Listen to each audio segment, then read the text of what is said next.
For the service, it's directly linked for the wallet to the wallet because it uses API.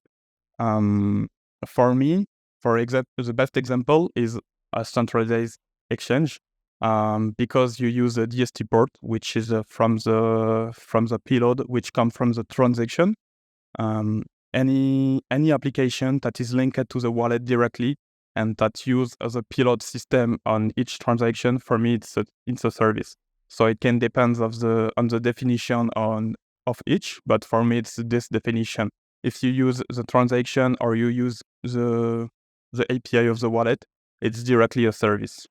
So, for example, you can have the service can also use a smart contract, but a smart contract cannot use a service because you can't put any payload in the transaction when you send some DEROs.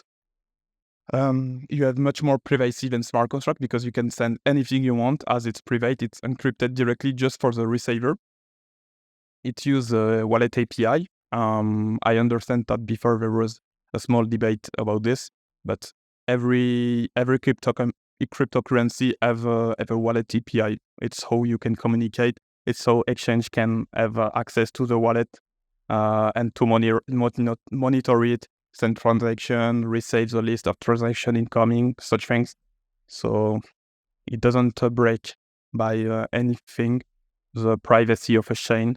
It's a normal action situation.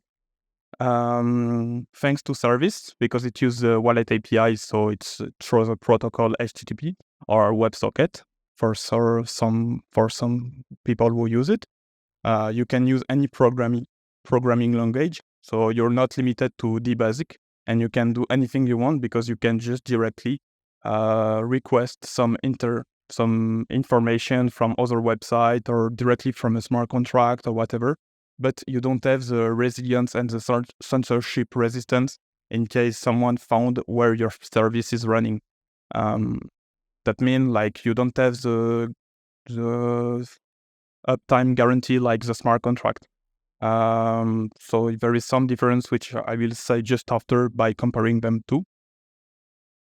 For the service, you can directly send any information in a transaction through as an integrated address, which is simply in an address where you can put any integration, any data that will be integrated in the following address. So basically, for the XMR swap from secret, it uses this because you can say like how much you want of XMR and how much will receive in DERO or such system. You, as said, you can do much more complex fix than the DVM because you're not limited to it.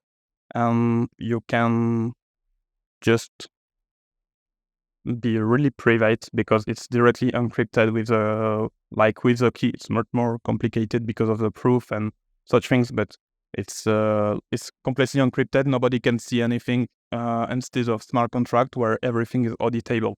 So based on your application, your needs, you can choose between smart contract or service.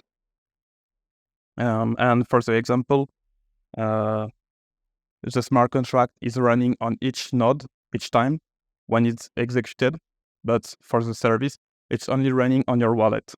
So that's why you don't have the full uptime of as long as the blockchain. So the smart contract is running directly through the blockchain, while the service is off-chain.